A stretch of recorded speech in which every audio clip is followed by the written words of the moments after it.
Welcome back to Lippincott Talk. My name is Josiah Lippincott. I am your host. I'm happy to be here with you today. I want to talk about the potential Iran deal that's coming up. I am a fan. I think it's a good thing. I am happy to see this war come to an end. That has been a goal of mine since the day it started, is to see the war come to an end and to see relations of peace restored between Iran and the United States. In my view, there's a lot to be hopeful for here in this deal. The removal of sanctions over the next 60-day period as part of the Memorandum of Understanding is a good thing. The idea that Iran will be able to integrate itself into the world economy is a good thing.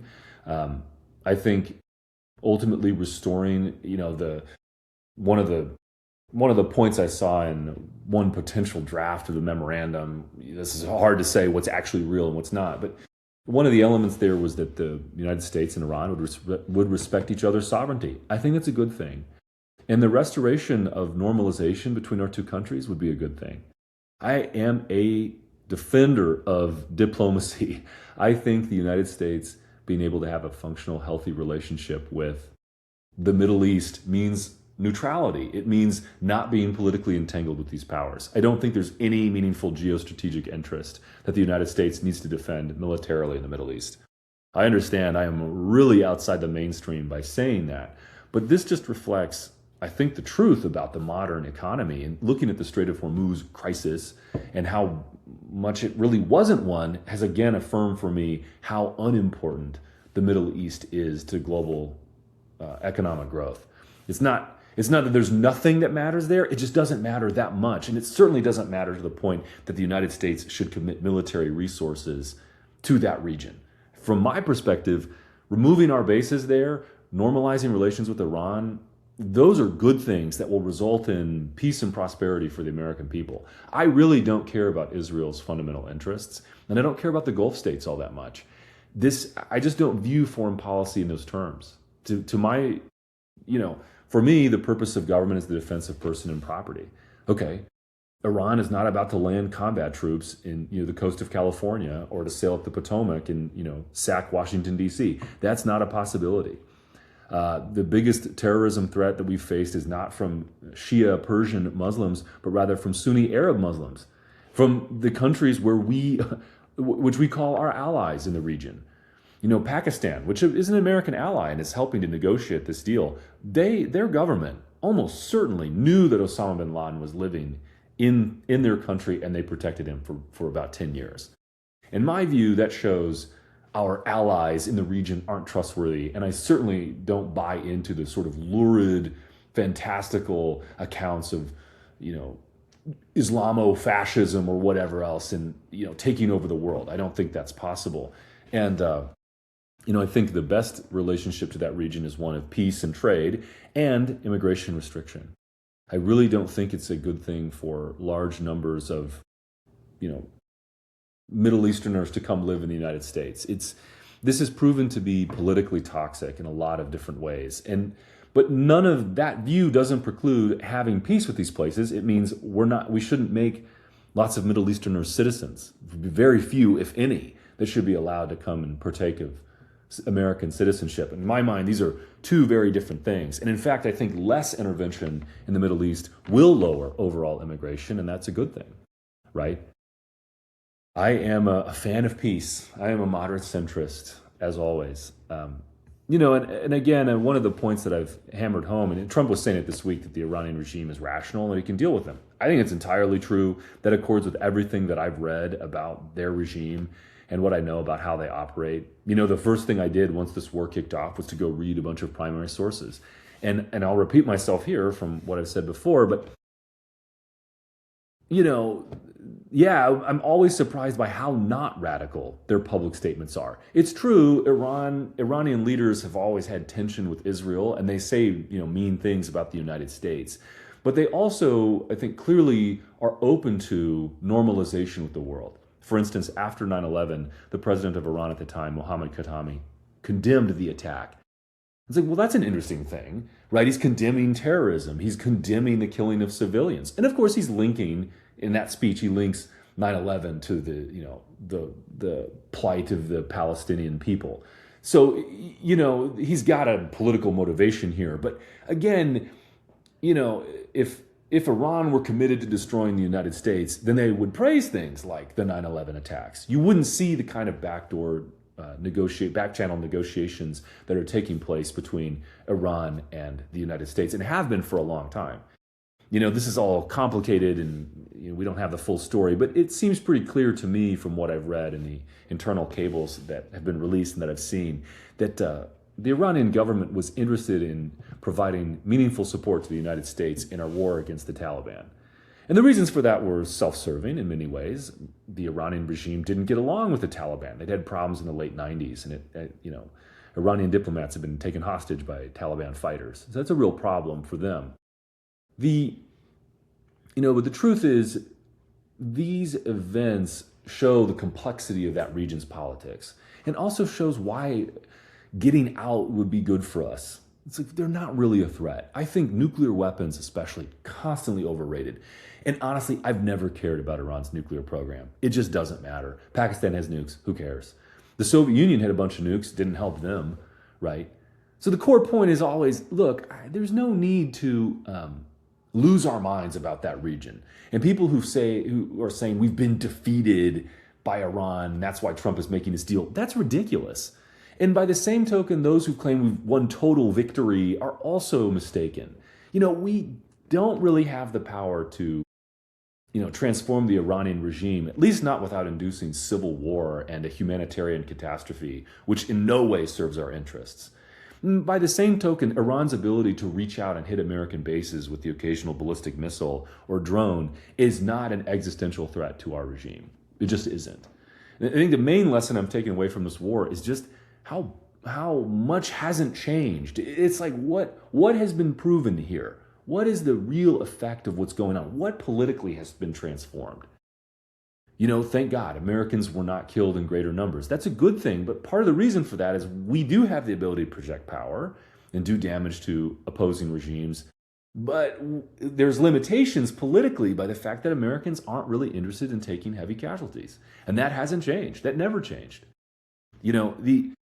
At the end of the day, if I had been advising the president, I would have advised against the war. I did advise against it. I've been consistently opposed to it. And the reason for that is I want the president to succeed domestically. I think the things that are happening here in the United States are much more important than what are happening in the Strait of Hormuz or Bandar Abbas or Isfahan and Tehran and negotiations in Qatar and Dubai and missiles and Shahed drone hit a helicopter. Oil flows, AIS, bro. I think so often what happens in foreign policy is people think they're a lot smarter than they really are because they know things about what's happening in irrelevant corners of the earth, like the Middle East. There's not actually that much to know. The core principle, once you see it, makes everything clear. The American economy is extremely resilient. Once you just grasp that point, it's like, oh, the oil flows and whoever controls those resources don't really matter. It doesn't really matter. The market can fix these problems easily when it comes to commodity prices. Not something to freak out about. And that's something that I've really learned in the last couple of years, which is, the economic considerations aren't really a justification for military involvement abroad. It's not really concerned with our defense of our person and property. So why would we care? Why would we take tax dollars to solve a problem that will solve itself? And that isn't really an issue for the American regime at all.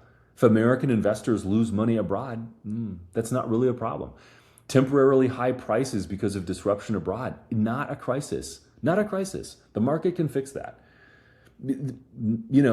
Foreigners landing on your shores, killing your own people, that's a crisis. That's a problem. You should solve that. When illegal immigrants kill Americans, through violent crime or DUI or any those kinds of criminal behaviors, especially, that's a crisis that demands immediate attention. But Middle Eastern country doesn't get along with other Middle Eastern country, don't care, not important. And so again, I'm really hopeful for the possibility of peace going forward. And so much about this conflict has been amusing to me. I think I've shared this before on this show, but for instance, I learned that Mahmoud Ahmadinejad, the former president of Iran, who was the big, he was like the crazy Iranian leader when I was in high school. This guy's like, he's supporting terror and all this. I learned he, sent a letter to Donald Trump praising him as a great businessman, and he's also like tried to DM the president on Twitter. It's hilarious that the crazy Iranian president is a MAGA. He's a based MAGA patriot, and you're like, what are we doing here? Like, why are we monkeying with these people and their problems? It's like, let them DM you on Twitter, right? Like that's the level of opposition we have here from our opponents in the region. It's just there's a kind of unseriousness that pervades the whole region, and it's serious to the people who live there. And I certainly think we shouldn't make things there worse, but we also shouldn't lose our minds about the problems in that region either. I mean, just a lot of the neocons hate this deal. They think it's bad. They think Trump betrayed them as betraying Israel, and they're not. They're just not right. Israel will be left standing at the end of all of this. They're not going to get nuked. They're still going to have one of the wealthiest economies in the Middle East. And again, it doesn't matter to us. And I think a lot of this hysterical whining about the potential deal is foolish. Voters don't really care. The neocon war hawk faction does not have popular support, and President Trump never really tried to sell the war to the American public. And the truth is, he really didn't have to, because the costs were relatively minor and they're already decreasing. Painful for the time, like in the sense that gas prices are higher, but I think they're collapsing now, and it'll probably be, at pre-war prices by the fall election. At least if the trends that I've seen continue, I don't see them ending.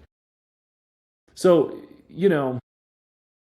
I've consistently articulated a position that managing the world is bad for us, that it doesn't protect our rights, and that it distracts us from more important problems. And I still hold that view.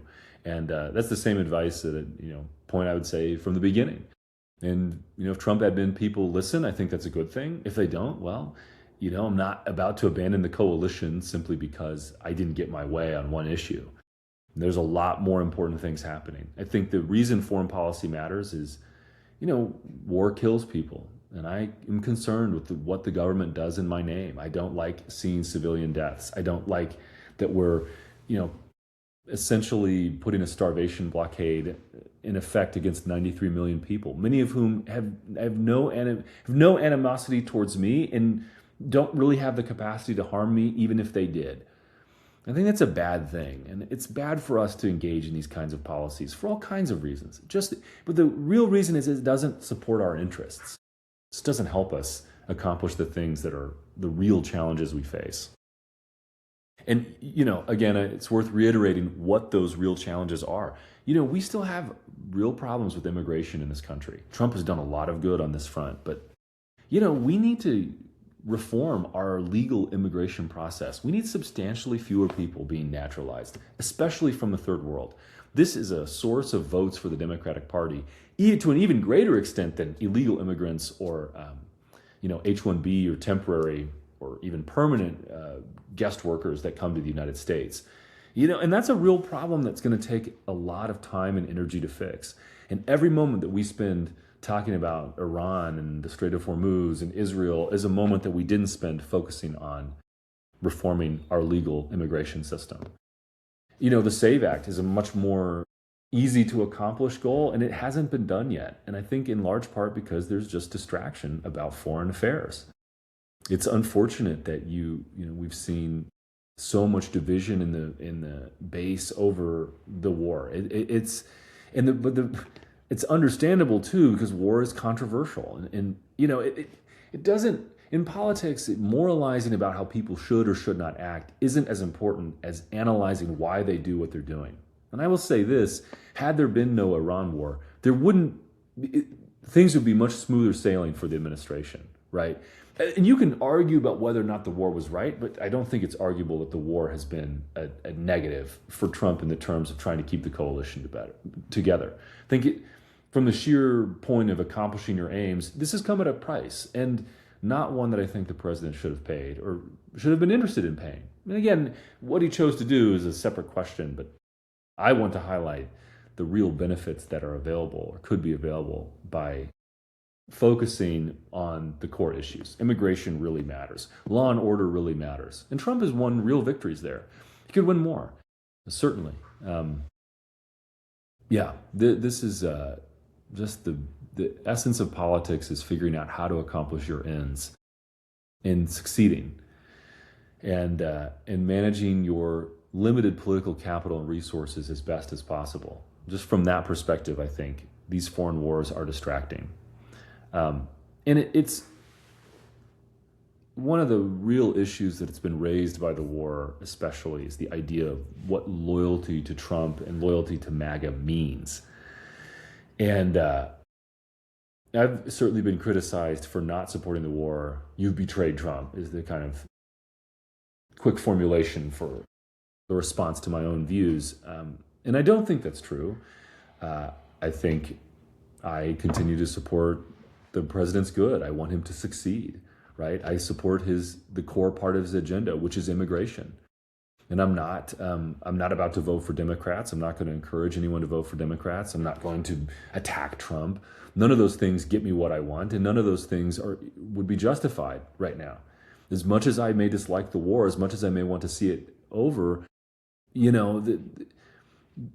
I think there's too much hysteria on the right, too much crazy, too much willingness to engage in bad behavior and outright lying when you don't get your way.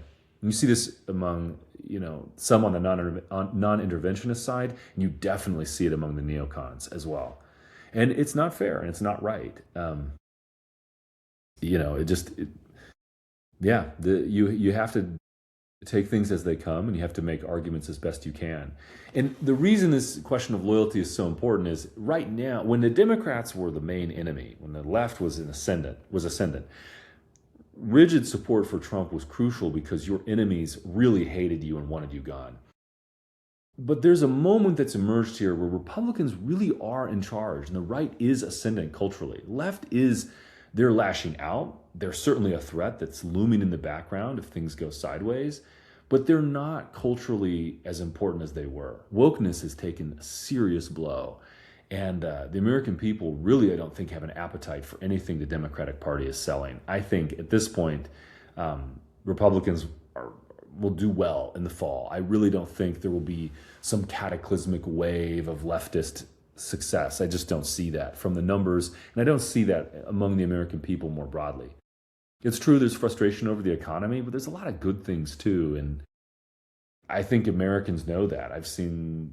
Really feels like there's been recovery in a meaningful sense in a lot of places. Every time I go past a restaurant, say in Hillsdale, the parking lot is full. And that's a small sign, but it's an important one. Like, Americans have consumer spending. Things are getting better. We're further and further away from the crazy of 2020. Americans have no interest in going back. And I don't think Biden or his successors, that move, they did immense damage to the woke brand. And I think you're really going to see that. I don't think they're going to come roaring back anytime soon. It can still be a problem. Again, I say all this simply to point out that the real question for the right now is not so much, the focus is on how do you govern? How do you manage the coalition? Imagine J.D. Vance wins in 2028. I think that's very probable. We're looking at another 10 years then of Republican executive dominance. And, the fights, the intra-right-wing fights over what kind of policies to pursue now take on an importance they didn't have before. And I think the problem has traditionally been the right was fundamentally negative. It framed itself as a negative phenomenon against the left. We were opposed to whatever aspect of leftist policy. So what unified, interventionists or the neocons, libertarians, quasi-libertarians, the immigration restrictionist right, traditionalist conservatives, evangelicals, what brought these groups together was a sense that the left had, jumped the shark and was opposed to our interests collectively understood. Democrats really began turning hard on Israel, so neocons turned to Trump. Biden cracks down on AI. Well, you have big tech then turns toward Trump as a way to get out from underneath those restrictions. People who are opposed to Biden's vaccine mandates and want to return to normal, they look at Trump as the solution. Trump is obviously the answer on immigration. But in each of these cases, what's unifying the base is really not so much a positive vision. I think there's some positive vision. It's there. Trump talks about building the wall, restricting immigration, a new American golden age. Those are all true, and those are things that unite a sort of positive vision. But the practical policy side is unclear, right? Trump said, I'm not going to start any new wars. I'm the peace candidate. Well, now we have a war. And then Trump's view is, well, I'm ending a forever war. Okay, well, that's not the way that everyone understood that when he said it at the time, right? So now you've got this these intra-conservative, intra-right-wing fights over what the future of the country looks like. And how you engage in coalition management really matters, and what loyalty means really matters. So here's a couple of guidelines for what loyalty looks like politically to Trump and to MAGA. This is what this looks like. First of all, loyalty to Trump means voting for Trump. It means you support him politically in terms of taking office. That is crucial. People can be mad, throw a hissy fit, they can be a pain in the rear politically. But the point is, when you get in the ballot box, loyalty to Trump means voting for him for office. That's it. That's what that means. It's interesting, loyalty to Trump does not always mean voting for people that Trump endorses. It usually means that, but I think in Iowa in the governor's race, voters did not prefer the Trump candidate. They wanted another guy, but who's still conservative. I mean, the key thing is, are you voting for people who will support Trump and support his agenda and frame themselves as part of the Trump coalition? This is a really bare minimum standard, but important to emphasize because not everyone on the right gets this. I think a corollary to this is it means not threatening to support Democrats. Threatening. You don't get to just say, well, I'm mad at a policy and now I'm going to support the party of gay race communism. No, that's not how this works. Political coalition means voting for the guy at the top of the ticket and backing those who will support his agenda, or at least the core part of his agenda. And that's really simple with Trump. The core part of the agenda is immigration. From the very beginning, the uniting thing, the thing that really helped propel Trump was immigration, building the wall, restraining mass migration. Trump, that is his bread and butter. That is the core issue that has gotten him where he is. There are these other issues that are, related to that. Trump has his views on tariffs. He's anti-crime. He's anti-woke. But those things are important to the Trump coalition, but they're not necessarily central. Right? There are a lot of gay Republicans that support Trump, and they like his position on gay marriage. And there are people who are opposed to gay marriage who also support Trump. So the point is, these things can go together with support for Trump. But if your support for Trump is, I think we should have open borders, at that point, what are we even doing here, right? I think that's the central uniting element. Another obvious point here is that loyalty to Trump means not lying about the president and his views. So for instance, if you call the president a pedophile or a pedophile defender, that's disloyal. You're not part of the coalition anymore. This may seem like a low bar. It is a low bar, but it's one that Thomas Massie, let's say, was not able to figure out how to get over. The MTG, Nancy Mace, Thomas Massie coalition, if you want to call it that, was not able to do basic things like this. Was not able to restrain themselves, right? And the Massie case is striking because it wasn't Massie's opposition to Israel. It was the fact he didn't vote for the one big beautiful bill, and the reason he didn't, he had all these other arguments, but the core point there was Trump wanted his immigration agenda. That was what was required to get it through politically at that time. Massie didn't vote for it. That's the reason Trump opposed him.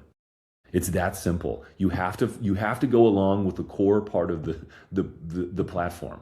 Massie's opposition to war with Iran is not the reason he lost his primary election. It's not the reason Trump endorsed his opponent. Again, at the end of the day, the bar is really low, and it just is the truth. A lot of people can't even go over that, right? It's like Nick Fuentes talking about endorsing Kamala, supporting Democrats, denouncing the Republicans. It's fine to say, I don't like these Republican policies, or I want something different to happen. I'm pushing for a specific view, but to then go all the way and say, I'm now endorsing Kamala or supporting Democrats, or, I think that is beyond the pale. When you do stuff like that and you're actively trying to harm Trump in his opposition, when he's engaging with his political, opponents, the left, you're not part of the coalition. You just can't be. You can't act that way. The reality, of course, is that political loyalty is it's pretty flexible. There's a lot of people who supported DeSantis who are now back in the fold. And I think, I'm pretty forgiving. And I think Trump is as well. Marco Rubio ran against Donald Trump, now part of the coalition. Lindsey Graham condemned Trump as a fascist and a racist. And, he's back in the coalition, right? And it's part of just figuring out how to be a functional member. And it's actually not that hard. But it is hard for some of these people who prioritize ego above accomplishment. This isn't really about principles either. There's lots of different political principles at play, and there's lots of disagreement about the right principles to have. The opposition to Trump, and I've thought about this more, the reason the never Trumpers, it wasn't principled. Trump actually, in many cases, agreed with, like Trump's policy toward Iran could align quite well with Bill Kristol's view of foreign policy, let's say. The reason Kristol doesn't support Trump is not because of some principled argument. It's an ego-driven opposition, and the fact that Trump exposed Kristol fundamentally as a member of the left. That was, it was not, again, I think that's just an example, but, these people who talk about, I can't vote for Trump because of fiscal irresponsibility. It's like, well, but you've tolerated a ton of fiscal irresponsibility elsewhere. There's just a fundamental hypocrisy that contaminates the opinions of the old Con Inc. establishment. They're not actually serious. And if they were, seriousness in politics is about actually getting your view through. It's about winning. So if you support a nominal third-party candidate who doesn't have any ability to affect change, what have you accomplished, really? I think the answer is not much. And if anything, you're actually working to help the left. And that doesn't, what are you doing, right? That is not useful politically. I'd say political loyalty what does it not mean? I think it does not mean abandoning reason or moral responsibility. This would be an obvious point, but, being loyal to Trump, it means voting for him and supporting the core element of his policies. It doesn't mean endorsing every single thing he's ever said or done. And Trump has changed his mind on things as well. So there's that point as well. And you don't need to abandon. You don't have to say things you don't believe in order to maintain membership of the political coalition. That's not required here. And again, it doesn't mean there's never a place where say, well, I think the administration made a misstep here. It depends on the spirit in which you're making that critique. Is it to help Trump or to harm him? Are you trying to help his opponents? Are you trying to harm him? Are you trying to boost your own ego, or are you really trying to contribute? And that's what matters in these discussions. And again, it's important. By saying this, I want to be very careful, because people will then take this as, I need to chimp out online all the time in order to drive Trump to do this thing. And that kind of nitpicking can get to a point where you're no longer valuable politically. You're not actually helping solve problems.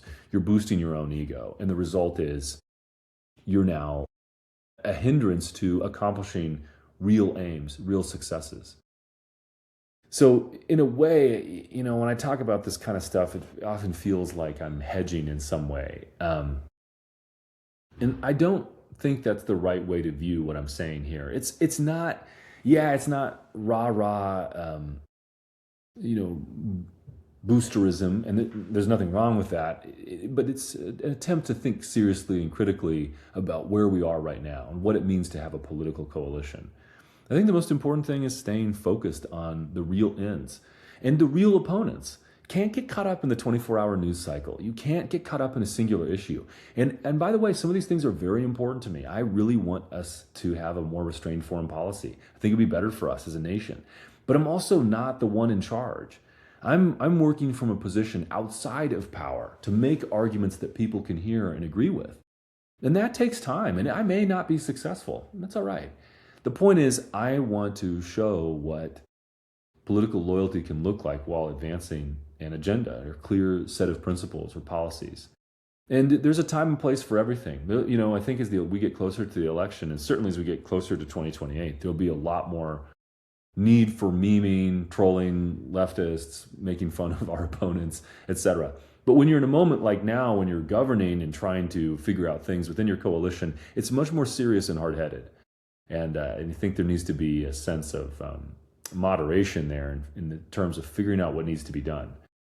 I think it's too easy to say there's something really attractive about just laying down the law. This is my principle. Anyone who crosses that, they're done. And that's valuable. You need to have that view. Certainly need to have it about the core things. On the other hand, you need to not take that too far. And you have to be careful because sometimes you need people to ally with you later. Coalition management is hard. It is not an enviable task. And especially with someone like Trump, where he operates on gut instinct. He's broad principles, but it not always like a clear treatise of what he's going to do in any given situation. So that means you have to go with the flow there. And it means accepting that there's room for negotiation, room for articulation, room within the coalition to push for certain policies. I think a great example in hindsight is COVID in 2020. Trump, in December of 2020, he encouraged Americans to wear masks at Christmas parties, and he praised the vaccine. He got the COVID booster shot in early 2021. He told his followers to get the shot at CPAC. He always opposed vaccine mandates, but Trump was in favor of the vaccine as such. And I'm not. I didn't get it. Does this mean I betrayed Trump? No, it means there's a place for legitimate disagreement here. Getting or not getting the COVID vaccine does not dictate whether or not you're in the MAGA coalition. That's not the central issue, right? And, I didn't denounce Trump because he did Operation Warp Speed, even though I disagreed with it. I think using the Defense Production Act to make ventilators was a bad idea. I think ventilators were really destructive. I think a lot of the government response, almost all of the government response to COVID was wrong and was destructive and harmed our individual liberty. I think Trump refusing to reopen the country or refuse to push for that at various points was a problem. I disagreed at the time. In April of 2020, he said of Brian Kemp, the governor of Georgia, reopening certain facilities in the state, he said that Trump said he thought that was too soon, and that, safety has to predominate. I disagreed. Then. I'd been protesting lockdowns in early April, and I wanted them completely gone. I wanted them completely removed. Trump did not. And, again, he said at the time he wasn't going to force Brian Kemp to do anything or intervene with federal power, which was the right position to take. But again, this is a place where legitimate disagreement was and is still possible without shattering the political coalition that Trump has built. I remember there have been a number of people who split off because of these issues over time, and they've armed themselves and they really haven't advanced their own agenda. Maybe a good example of this is Pedro Gonzalez, who, for all kinds of reasons, ultimately turned on Trump. And what is he doing now? Is he an influential voice? No, not really. This is simply a reality that can happen when I think there's a need for equanimity to navigate these events in a way that's clear and useful and helpful, and that results in winning in the long run.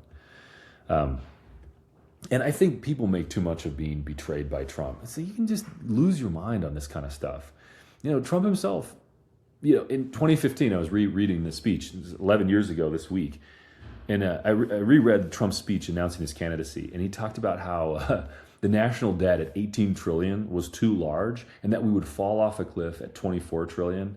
And Trump blamed artificially low interest rates for problems in the American economy, and basically argued at that point that there was an economic stock market bubble because of Fed policy. And the hilarious thing, of course, is the national debt is currently 39 trillion. Trump has contributed to that debt, and he wants artificially low interest rates, right? He's arguing the Fed should lower interest rates in order to boost the economy. And if you take the view that Trump betrayed me because I voted for him on those principles, or he changed his mind, or he was owned by Epstein and that's why he's doing these things. None of that stuff makes any sense. And it's not the central issue. By the way, I agree with what Trump said in 2015. I think interest rates are too low. They are artificially low. I do think the national debt should be lowered. I think you're right to say the deficit is bad. All of those things are right. I agree with the 2015 Trump when he talked about those things. But the point is, that's not the central element of the coalition. It's not worth blowing everything up over. There are realities here that Trump himself does not fully control and that are real problems. Maybe things could be different, maybe, but that's an earnest goodwill, good faith argument to be had. But, again, I guess I say all of this in order to encourage those on the right to maintain emotional equanimity. Do not get caught up in any given news cycle, any given issue, any given podcast voice, etc. Your goal should be to keep your wits about you and to stay focused on what really matters and stay focused on solutions. Being solutions oriented will, in the long term, win out. So it's true, my opposition to the Iran war has cost me in terms of some of my reach and influence. I'm certain that's the case. But the reality is, I think in the long run, I'll be proven correct. I think the deal that we're going to get with Iran will be one that is a good one. I think it'll achieve a lot of things that I've long thought are important. So, yeah, even though I don't support the war and thought the blockade was really bad, and I, feel that the civilian casualties, I don't like it. And there's no part of me that's going to say those are good or that I think they're worth it. It's hard for me to see the bodies of the fallen, being taken back to the United States at Dover Air Force Base. That's hard for me. But the reality is, okay, there are other things happening, and I don't fully control events. And I need to maintain the proper emotional perspective on what's going on in the country. And there will be opportunities in the future to push for a foreign policy that I think is better for the country. But I gain nothing, and no other non-interventionist or Fortress America type gains anything from condemning Trump, cursing the war, losing, your mind on social media, even if it can generate a lot of, interest or shares or likes or impressions. That's not ultimately the goal. And I just consistently believe that those who tell the truth and maintain the faith and walk the straight and narrow path and do so in a way that's cognizant of the real aim to be achieved, I think if you do that, you'll ultimately see success. I certainly think it will be the most politically productive in the long term. So that's the bet that I'm making, is that slow and steady focus will win the race and will be good for the country. And I want to encourage you to walk that path with me. Again, I want to thank you for being here today. Thank you for listening. I want to encourage you to engage. I'm always happy to hear the thoughts of my readers and listeners, followers and friends. You are welcome. And I'm interested to hear. Again, always interested. I always learn something. And I want to encourage you to follow my X account, @JLippincott. Please follow Regime Critic, my Substack. You can also find this podcast, Lippincott Talk, on Spotify, Apple Podcasts, and YouTube. All of those are places where we publish. And again, I want to thank you for listening. I look forward to seeing you next week. Keep the faith. I'm Josiah Lippincott. This has been Lippincott.